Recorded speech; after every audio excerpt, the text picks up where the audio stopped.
Assalamualaikum warahmatullahi wabarakatuh. Alhamdulillahi rabbil alamin.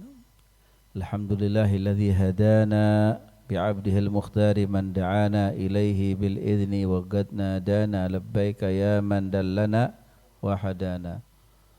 Shalla alaika Allahu bika ya musyaffa'u khassana wa habana ma'a alikal athhari ma'dini sirrikal asma fahum sufunun najati himana. Wa ala sahabatikal kirami humati dinika asbahu liwalaihi unwana. Subhanaka la ilma lana illa ma 'allamtana innaka antal alimul hakim. Rabbi shrah li sadri wa yassir li amri wa halul 'uqdatan min lisani yafqahu qawli. Amin Allahumma amin. Saya hormati guru kita semua, ad-da'i ilallah al-ustadz as-sayyid al-habib Hasan Ibn al-Habib Alawi Ibn al-Imam al-Arif Billah al-Allamah al-Habib Hasan bin Hussein al-Idrus, matta'anallah bituli hayatihi syarifah ma'asihah wal-afiyah, dan semua para habaib, Habib Reza, Ustaz Abdul Rahim, dan semua yang hadir di tempat ini yang tidak bisa saya sebutkan satu persatu, yang mudah-mudahan insyaAllah kita mendapatkan ruhul hidayah. Di majlis ruhul hidayah ini kita mendapatkan insyaAllah semangat petunjuk dari Allah subhanahu wa ta'ala. Tidaklah kita keluar daripada majlis yang mulia pada pagi hari ini. Kita ini sekarang seperti dibawa sama beliau, dibawa sama Habib Alwi, ayahanda daripada Habib Hasan, dibawa sama putra beliau Habib Hasan bin Alawi menuju surganya Allah. Menuju surganya Allah. Mungkin sebagian dari ikhwan di tempat ini enak-enak waktu isyraq itu tidur lagi kok kita suruh ngaji. Enak-enak kita minum kopi bersama dengan istri tapi kok kita disuruh ke sini. Tapi insyaallah mudah-mudahan jalannya kita ke sini ini menghapus dosa. Mendapatkan hidayah dari Allah Ta'ala.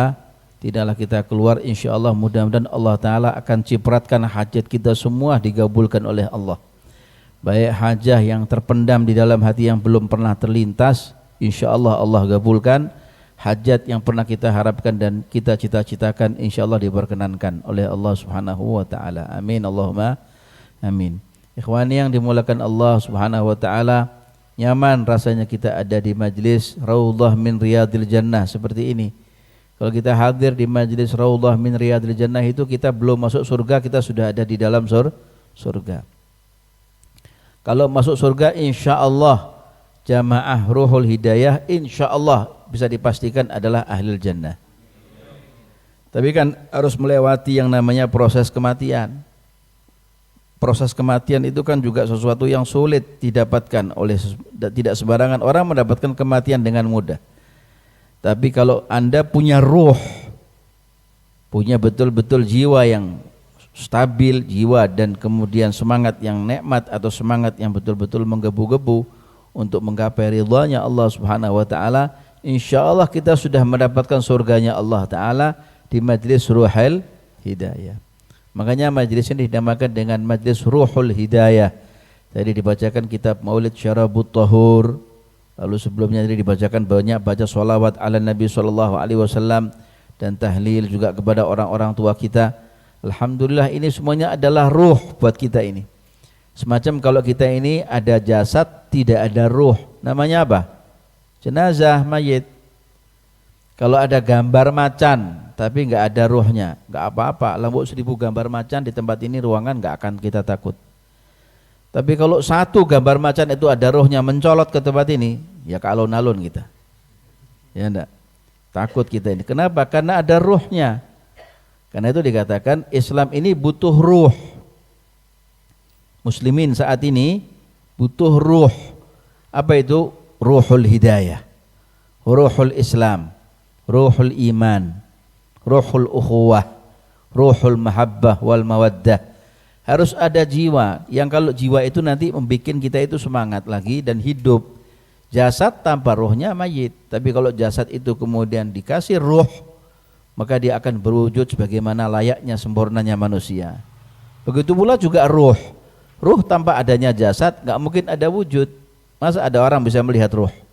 Gak bisa, hatta ruhnya kita sendiri gak bisa kita lihat ruh kita. Tapi kalau ada jasad yang kemudian menempel, ruh yang menempel yang ada di dalam jasad, Itulah yang dikatakan adalah sempurnanya, sejatinya seorang anak manusia. Ikhwani yang dimuliakan Allah Subhanahu wa taala, di majelis yang baik ini, di majelis yang mulia ini majelis Masya Allah, majelis yang nikmat, majelis yang sangat syahdu. Walaupun kita mungkin dihadiri oleh beberapa orang, tapi ini rasanya seperti 1000 orang, 2000 orang, 5000, 10.000. Dan saya yakin insya Allah majelis ini istiqamah dan akan insya Allah membawa hidayah kepada semua penduduk sekitar tempat ini, dan juga umumnya kepada penduduk masyarakat Solo insya Allah akan dibawa insya Allah ke dalam majelis Ruhul Hidayah dan Indonesia, dan mendapatkan ridha daripada guru kita Sayyidil Habib Umar bin Muhammad bin Salim bin Habib, dapat ridhanya Rasul sallallahu alaihi wasallam, dapat ridhanya Allah Subhanahu wa taala. Ikhwani yang dimuliakan Allah Subhanahu wa taala, dikatakan wa ahlut tariqah salikuna ma baina khamil wa syahir. Kadang-kadang orang yang jalan di jalan Islam ini, orang-orang yang berjalan di jalan keimanan ini, itu dibagi dua. Ada kalanya dia adalah khamil, maknanya adalah orang yang enggak nampak. Mungkin tidak memakai atribut seorang ulama, enggak pakai imamah, enggak pakai jubah, ya, enggak pakai atribut ulama. Itu namanya khamil. Kalau kita lihat Al-Habib Umar bin Abdullah Al-Idrus rahimahullahu wa radhi'anhu wa ardah, itu termasuk daripada waliul khamil. Al-wali al-khamil, seorang walinya Allah Ta'ala yang enggak nampakkan dirinya adalah seorang walinya Allah Ta'ala. Hanya berapa gelintir orang saja yang tahu akan kedudukan Habib Umar bin Abdullah Al-Idrus. Saya masih menangis zaman itu. Itu namanya adalah khamil.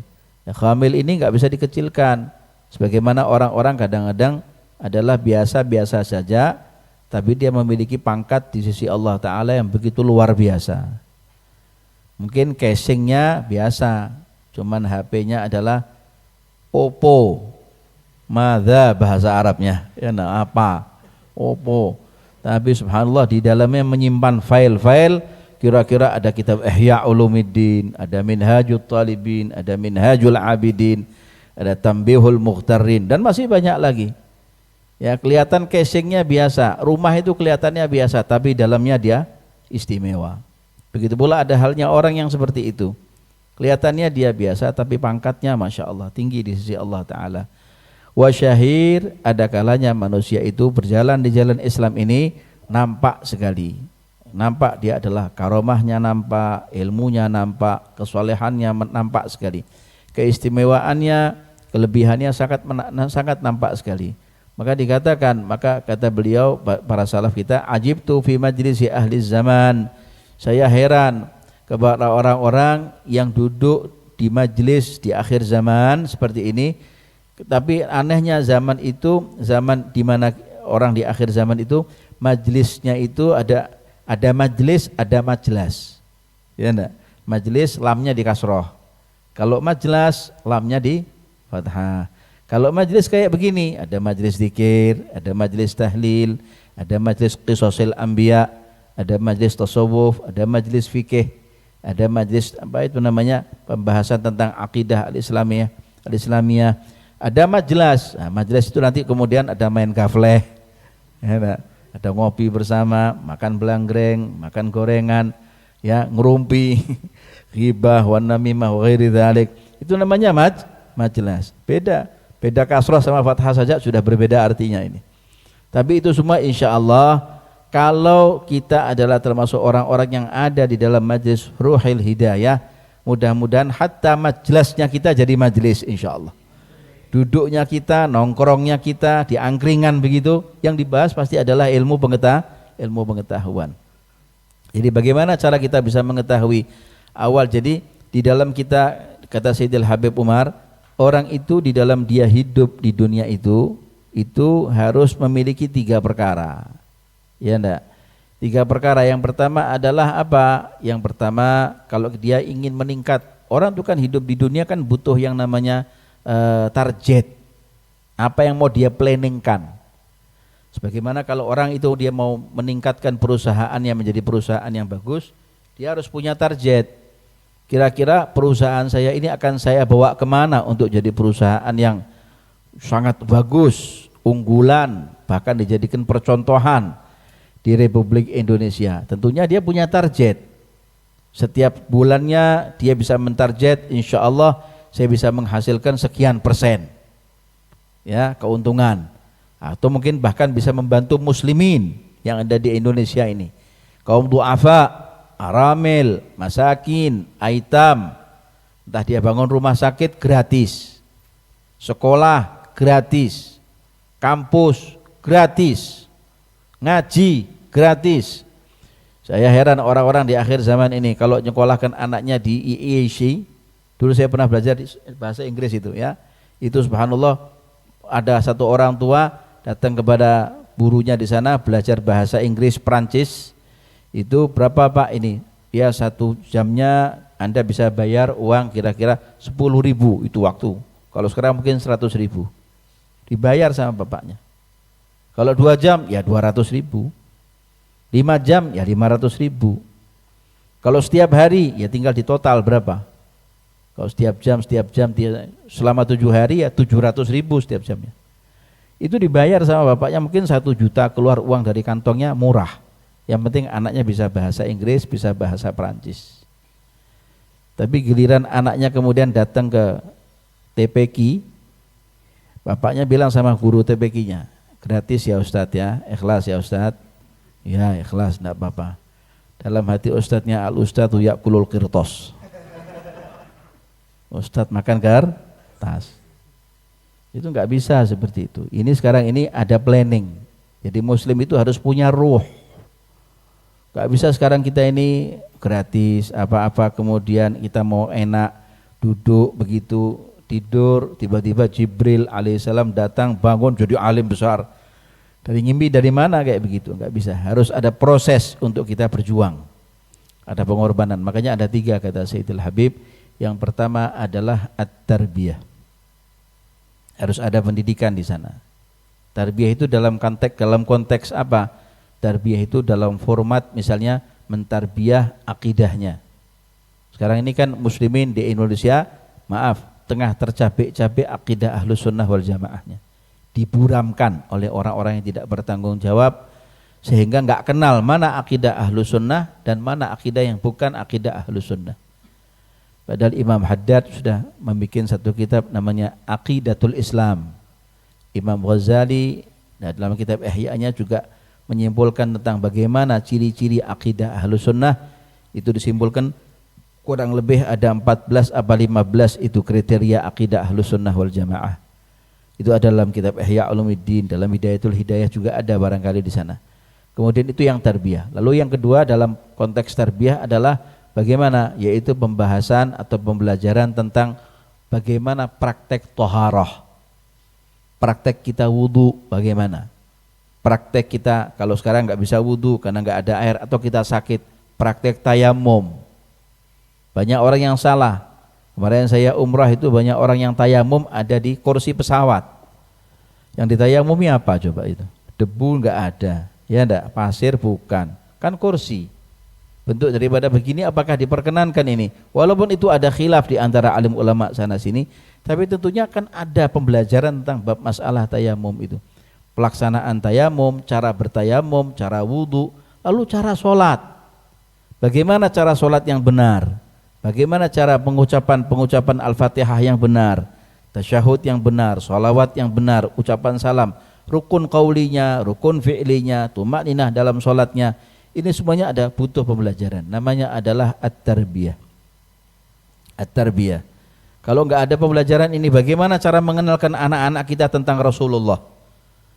Kita kepingin anak-anak kita menjadi anak-anak yang baik, ya kenalkan kepada Nabi Muhammad. Kenalkan sama Rasulullah. Katanya tak kenal maka tak sayang. Kenalkan kepada Rasulullah. Addibu auladakum salatha khisal. Didik anak-anakmu 3 perkara. Yang pertama apa? Hubba nabiyikum. Cinta sama Nabi Muhammad. Cinta sama Rasulullah. Bukan hanya kepada Rasulullahnya saja, tapi semua perjuangan Rasulullah dan semua yang berkaitan dengan Rasulullah. Entah itu istri-istrinya Rasulullah, anak-anaknya Rasulullah, ahli baitnya Rasulullah, sahabat-sahabatnya Rasulullah sallallahu alaihi wasallam Itu ajarkan kepada mereka. Ajarkan kepada mereka bagaimana kalau anak-anak kita itu sekarang lagi tengah menggandrungi pemain-pemain sepak bola. Karena memang jibilatul insan yuhibbu kullaman ra'ah wa kullaman sami'. Anak-anak itu atau manusia itu pada hakikatnya nalurinya itu menyukai, menyenangi apa yang dia lihat dan apa yang dia dengar. Yang dia lihat tiap hari adalah pemain sepak bola. Ya mau nggak mau dia akan mencontoh. Cara giring bolanya dia contoh, bahkan bajunya dia contoh. Padahal namanya Muhammad Zainuddin, tapi kaosnya Neymar. Nah, atau mungkin yang lain. Seperti itu. Jadi kenapa? Karena dia sudah mengidolakan apa yang dia lihat. Dia suka dengan apa yang dia dengar. Nah, coba mulai sekarang bapak ibunya di rumah ini kemudian dia memberikan satu asupan makanan, bukan makanan sifatnya zahir, tapi bentuk daripada mengkonsumsi anak-anak kita itu cerita tentang Nabi Muhammad, sahabat-sahabatnya Nabi Muhammad, orang-orang soleh yang setelah Nabi Muhammad SAW. Coba dibisikkan ke telinga anak-anak kita ini. Begitu. Jadi Al-Quran, ya. Lalu kemudian yang kedua adalah hubba ahli baitihi, cinta kepada ahli bait Rasulullah sallallahu alaihi wa ala alihi wasallam, dan semua yang berkaitan dengan ahli bait. Apa itu? Dari zuriyahnya Nabi Muhammad, pewarisnya Nabi Muhammad. Alhamdulillah Indonesia ini tidak kurang-kurang dari pewarisnya Rasulullah. Entah itu dari kalangan para habaib, kiai-kiainya, ya enggak? Kemudian orang-orang alim, santri-santrinya. Alhamdulillah santri Ruhul Hidayah insyaallah banyak di sini. Saya sering tanya sama Habib Hasan, santrinya ada berapa Bib? Kalau bulan Ramadan banyak Bib, Masya Allah. Ya enggak? Kalau selain bulan Ramadan lebih banyak lagi insya Allah. Mungkin setelah ini mudah-mudahan santri Ruhul Hidayah, siapa tahu nanti berangkat sama Habib Hasan pergi ke Tarim. Ya enggak? Pergi umrah ke tanah suci Mekah wal Mukarramah, ziarah Nabi Muhammad ke Madinatil Munawwarah. Amin Allahumma amin, Allahumma amin ya rabbal alamin. Itu penting buat kita itu. Cintai ahli bait Rasulullah, sahabat Rasulullah. Baru yang ketiga adalah tilawatul Quran, membaca Al-Quran. Jadi intinya kita nggak mungkin bisa cinta sama Quran karena kita nggak mengenal siapa yang bawa Quran, gitu loh. Ya, kita nggak akan. Saya pernah datang ke toko buku Gramedia. Di Gramedia itu ada satu kitab tulisannya, tidak ada tulisannya, hanya gambar covernya tanda tanya. Saya bilang ini, wah ini pertanyaan semua ini berarti. Kita suruh tebak teka-teki seperti ini. Saya kira ini kok buku tanda tanya, menarik juga ini, ya. Tapi karena kemudian saya lihat pengarangnya, saya kenal, saya taruh lagi buku ini. Tiba-tiba ada teman saya di belakang itu nyelonong begitu. Beli aja ini Ustadz, ini kitab bagus betul. Kitab ini sangat menarik sekali. Loh kenapa memangnya? Pengarangnya bagus Ustadz orangnya. Gak kenal saya pengarangnya. Diceritain sama dia pengarangnya fulan. Tertarik saya beli kitab ini. Saya bawa sebagai motivasi buat diri saya pribadi. Ada satu orang di mana itu namanya, di Swedia, itu ada satu orang perempuan. Pinternya bukan main, dia seorang pendeta, perempuan tapi pendeta dia. Perempuan ini cerdas, tapi dia Kristen, bukan muslimah.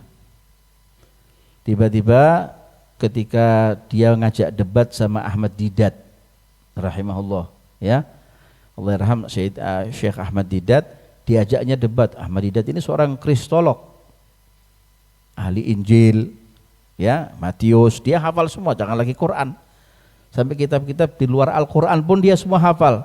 Kutubut Tis'ah dia hafal. Syekh Ahmad Didat sudah wafat, sudah meninggal. Lalu kemudian diajaknya debat. Datang Ahmad Didat ke daerah Swedia untuk bertemu dengan ini profesor, doktor ini Fluan dari Swedia. Kata Ahmad Didat, saya nggak akan berdebat dengan dia, tapi saya akan berikan kepada dia sebuah buku, sebuah kitab, sebuah bacaan yang tebalnya kurang lebih 466 halaman.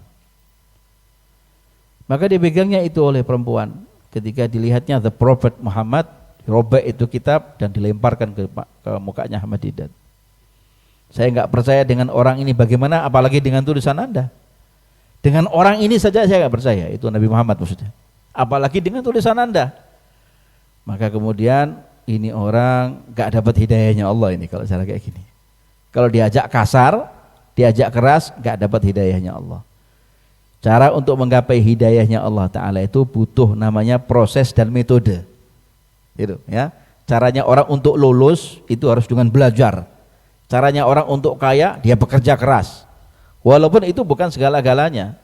Anda walaupun bekerja keras kayak apa, tetap dapatnya 25.000 rupiah. Ya sudah itu rezekinya. Tapi ada orang yang tidak bekerja apa-apa, hanya duduk terima telepon. 1 bulan dapat 1 miliar. Ya enggak? Allahumma ja'alna minhum insyaallah. Amin Allahumma. Amin Allahumma. Nah, insyaallah mudah-mudahan enggak capek-capek tapi rezekinya berkah. Ya enggak? Jangan melimpah tapi berkah. Cuma berapa ribu tapi berkahnya luar biasa. Senang di keluarganya, farhan dia, bahagia, harmonis, sejahtera. Kemudian Syekh Ahmad Didat enggak habis pikir dia. Kitab yang dia karang tadi itu belum dibaca sama perempuan itu. Hanya dia baca judulnya saja. Nabi, ini buku mengisahkan tentang Nabi Muhammad. Dirobeknya itu kertas dan dilemparkan ke wajahnya Syekh Ahmad Didat. Lalu Ahmad Didat kemudian nggak habis pikir, dia rubah semua nama fulan yang ada di dalam kitab itu tentang siapa itu Nabi Muhammad, dirubah dengan nama si fulan. Telah lahir si fulan di kota A. Akhlaknya fulan bin fulan ini adalah seperti ini dan seperti ini. Nama Rasulullah atau nama Nabi Muhammad itu cuma diganti dengan nama samaran si fulan. Supaya orang ini mau membaca gitu dulu. Yang penting dia harus membaca dulu. Hatta the Prophet Muhammad itu diganti sama Ahmad Didat dengan nama yang lain judulnya. Itu tadi dengan tanda tanya tadi. Anda harus mengenal siapa orang yang ada di dalam buku ini. Maka karena dia seorang kutub buku, prof, doktor kok, orang pinter. Nah, tapi dia orang Kristen. Lalu dihadiahkan kepada Ahmad Didat. Ini buku berbeda dengan buku yang kemarin. Silahkan Anda baca dulu. Saya tunggu sampai 3 hari. Setelah itu Anda saya ajak debat di tempat majelis ini, di forum ini. Dihadiri oleh semua khalayak di tempat ini. Buku apa ini? Silahkan Anda baca dulu. Kalau perlu Anda saya hadiahkan kitab ini, buku ini. Tapi dalam tempo 3 hari Anda harus baca ini kitab. 3 hari harus khatam. Seorang yang cerdas dan dia kutub buku, kemudian dia ambil itu kitab dan dia baca itu malam. Malam itu juga dia habiskan itu bacaan. Satu persatu dia kemudian dia buka halamannya, dan dia buka halamannya hingga sampai selesai itu kitab, menangis, menitik air mata. Kemudian dapat 3 hari, kemudian dia didatangi oleh Syekh Ahmad Didat. Dia mengatakan, tolong tunjukkan orang yang ada di dalam buku ini. Kalau dia masih hidup, saya akan bersimpuh di bawah kakinya. Saya akan mengucapkan apa yang dia ucapkan. Dan saya akan penuhi semua apa yang dia minta.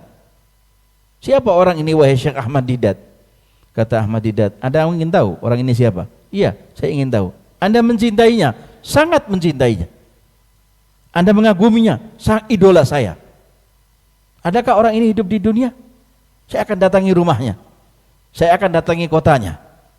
Saya akan ambil tangannya dan saya akan cium tangannya. Perempuankah? Laki-lakikah dia? Tuakah? Mudakah dia? Seorang profesorkah dia? Atau dia seorang pekerja biasa? Kata Ahmad Didat, orang ini adalah orang yang luar biasa. Siapa dia? Rasulullah Shallallahu Alaihi Wasallam. Bersimpuh di bawah kakinya Ahmad Didat, dia katakan asyhadu an la ilaha illallah wa anna Muhammadan abduhu wa rasuluh. Enggak jadi debat. Debatnya dengan lewat metode, dengan cara yang baik. Itulah yang namanya bagaimana orang ingin menggapai ruhul hidayah dengan at-tarbiyah. Dengan butuh pembelajaran. Alhamdulillah Allah datangkan kepada kita ini hidayah atau hadiah yang besar. Kata Rasulullah SAW berkata kepada Sayyidina Ali, la an yahdiyallahu bika rajulan wahidan khairun laka min humurin na'am. Dia mengatakan min humurin ni'am. Nah, min humurin na'am. Allah itu memberikan kepada engkau atau Allah mendatangkan kepada engkau seseorang yang alim yang mengajarkan akan perihal agamamu di tempat atau di daerahmu, itu lebih baik daripada Anda diberi hadiah berupa mobil yang warnanya merah, Mercy atau Kijang Innova atau itu Alphard Bisiril Fatihah. Nah, insyaallah ya. Anda diberi itu warnanya bagus, anyir, masih terbungkus dengan plastiknya. Itu diberikan kepada Anda dengan cuma-cuma. Itu gak ada artinya.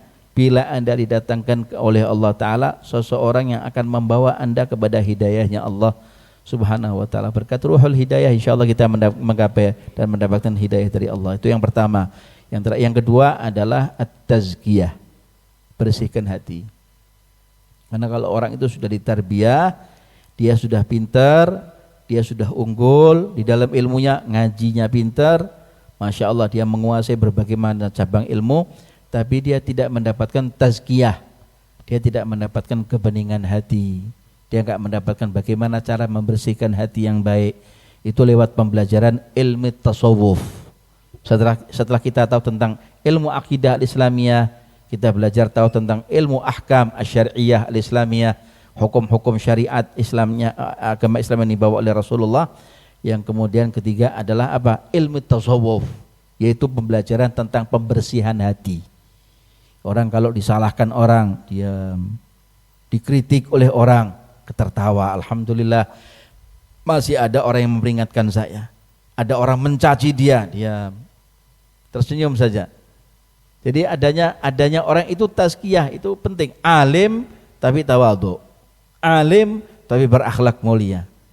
Saya teringat Sayyidil Habib Anis bin Alawi Al-Habashi. Al-Habib Anis bin Alawi Al-Habashi itu ketika satu orang datang sama beliau, dia mengatakan, Habib Anis, lebih baik kamu jangan mengadakan acara haul. Acara haul ini enggak ada manfaatnya. Acara haul ini hanya membuang-buang waktu saja. Lebih baik daripada dibikin acara haul begini, bikin makan-makan saja begitu. Kata Al-Habib Anis, oh enggak bisa seperti itu. Haul ini sudah ada dari mulai semenjak zaman Al-Walid dulu. Enggak, pokoknya begini dan begini, begini dan begini. Daripada berbantah entah berantah enggak sampai ujungnya. Kata Habib Anis, ini kan yang datang haul nanti tamunya banyak. Ada yang dari Semarang, ada yang dari Surabaya, ada yang dari Jakarta. Bahkan ada yang dari mancanegara, Malaysia, bahkan dari Jeddah, dari Mekah, dari Hadramaut. Ada yang datang ke tempat ini, lebih baik kau buka warung saja.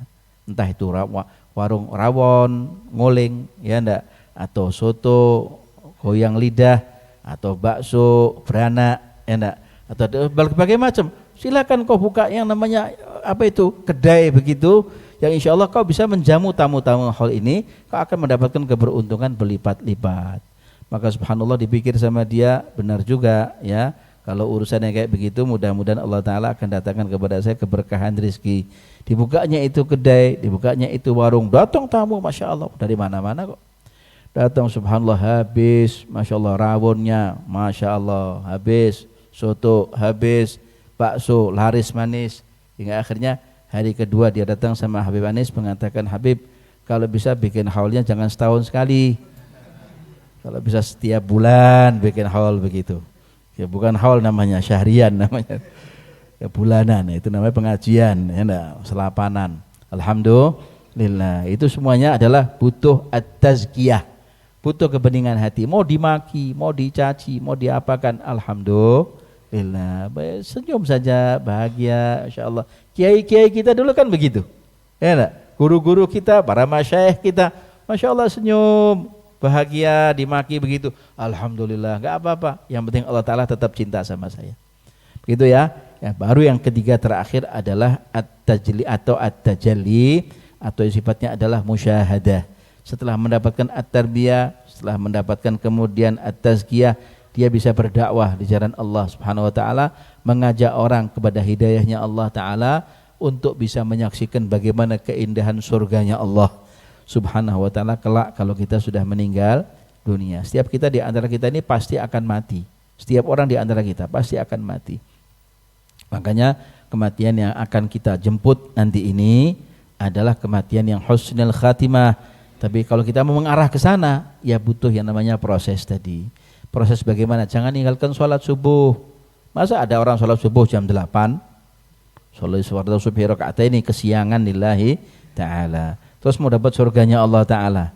Kata malaikat Ridwan, nanti dulu Anda di bagian antri yang paling belakang sana. Ya, sholat subuhnya jam 9, jam 10 itu pun pakai gunut. Ya, nah, nanti anaknya tanya, apa kok pakai gunut? Ya ini duha lain daripada yang lain. Kata.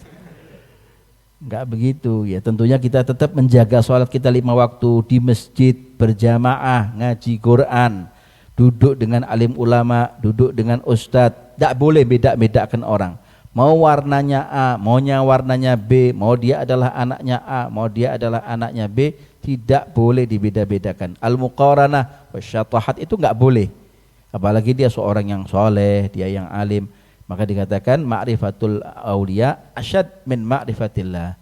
Mengenal para walinya Allah itu lebih sulit daripada mengenal Allah. Kok begitu Habib? Bagaimana? Ya kalau Allah Ta'ala adalah zat yang wajib kita sembah. Allah itu adalah zatun ma'bud, zat yang kita saat ini sujud kepada Allah Ta'ala, hanyalah Allah kepada Allah. Iyyaka na'budu wa iyyaka nasta'in. Tapi kalau ma'rifatul awliya, siapa yang kenal orang itu walinya Allah Ta'ala? Bisa jadi dia ada di pasar Klewer, walinya Allah. Belum tentu orang yang ada di Masjid Riyadh itu walinya Allah Ta'ala. Yang di pasar Kliwon, pasar Pon, tengah dia nyurung itu gerobak asongan, mungkin dia adalah orang yang dekat kepada Allah Ta'ala lebih daripada kita. Tentunya itu harus ada kebeningan hati. Kalau ada kebeningan hati, insya Allah kita bisa merasakan bagaimana ruhul hidayahnya Allah Ta'ala sudah ada di sekitar kita. Mudah-mudahan insya Allah lewat majlis ta'lim ruhul hidayah, berkat daripada Habibana, semangatnya Habib Alwi bin Hasan bin Husain Al-Idrus rahimahullahu rahmatal abrar wa radhiya anhu wa ardah, semangatnya beliau terbangunlah itu majlis taklim ruhul hidayah yang sekarang dilanjutkan oleh putranya beliau. Ya enggak? Habib Alwi ini kemana-mana dia bawa itu kesenangan, kebahagiaan. Orang itu dibawa sama Habib Alwi menuju surga dengan senyum. Ada kalanya orang masuk surga itu dengan menangis kan? Ya Allah, saya mohon surgamu. Ilahi lastu lil firdausi ahlan wala agwa ala naril jahimi fahabli taubatan waghfir dhunubi fa innaka ghafirudz dzambil azimi. Ada yang kalanya dengan menangis. Tapi kata Habib Alwi dulu pernah bicara sama saya kepingin bawa umat muslimin ini menuju surganya Allah Ta'ala dengan tertawa bahagia, bukan dengan meneteskan air mata. Dengan tertawa bahagia, sehingga dia bawa itu semuanya orang-orang murid-muridnya Habib Alwi itu dengan senang dengan pengajian, senang dengan sholawatan, senang dengan majlis ta'lim, senang dengan kajian-kajian ilmu pengetahuan. Mudah-mudahan insyaAllah apa yang dicita-citakan oleh Habib Alwi insyaAllah ini terwujud di tangan putra beliau insyaAllah, Ad-Da'i ilallah Al-Ustadz Al-Habib Hasan bin Alawi bin Hasan Al-Idrus. Amin ya Rabbal Alamin. Mudah-mudahan Allah Ta'ala berikan kepada kami hidayah, Allah Ta'ala berikan kepada kami hidayah, Allah Ta'ala kuatkan insyaAllah kita kekuatan, insyaAllah kekuatan iman, kekuatan Islam, membawa bendera syariat Nabi Muhammad SAW untuk menggapai ridhanya Allah, ridha Rasulullah SAW.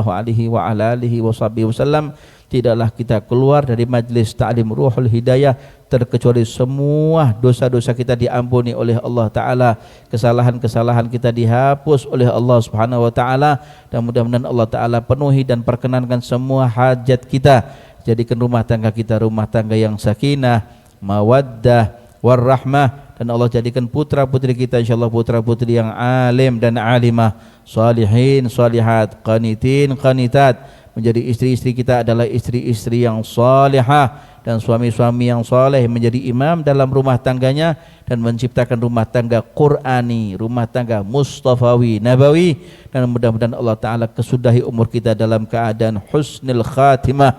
Allah tutup usia kita dalam keadaan Allah ridha kepada kita, dalam keadaan kita ruku dan sujud, tengah kita mengaji Al-Quran, tengah kita bersedekah, berpuasa dengan puasa sunnah atau puasa Ramadan, berbakti kepada kedua orang tua kita yang masih hidup di antara kedua orang tua kita. InsyaAllah mudah-mudahan Allah panjangkan usia orang-orang tua kita yang sudah wafat, orang-orang tua kita Allah Ta'ala jadikan kubur mereka insyaAllah raudhah min riyadil jannah, dan mudah-mudahan mengalir pahala ruhul hidayah ini sampai ke pusara Habibana Alawi bin Hasan Al-Idrus ila yaumil qiyamah. Allah ampuni segala dosa-dosanya, Allah angkat derajatnya, Allah sandingkan Habib Alwi dan semua keturunannya dan orang-orang tua beliau, para ajdad dan aslafnya beliau beliau bersanding dengan Nabi Muhammad sallallahu alaihi wasallam, bersanding dengan Sayyidina Abu Bakar Siddiq, Sayyidina Umar, Sayyidina Uthman dan Sayyidina Ali, Sayyidina Hasan dan Sayyidina Husain. Amin ya rabbal alamin. Ala hadhihi niyyah wa ala kulli niyatin salihah jami'ah syamilah min khairatid dunya wal akhirah wa ala ma nawahda biha salafuna salihun wa Sayyidil Habib Umar bin Muhammad bin Salim bin Hafidh wa ila hadratin Nabi Sayyidina Muhammad sallallahu alaihi wasallam. Sirril Fatihah.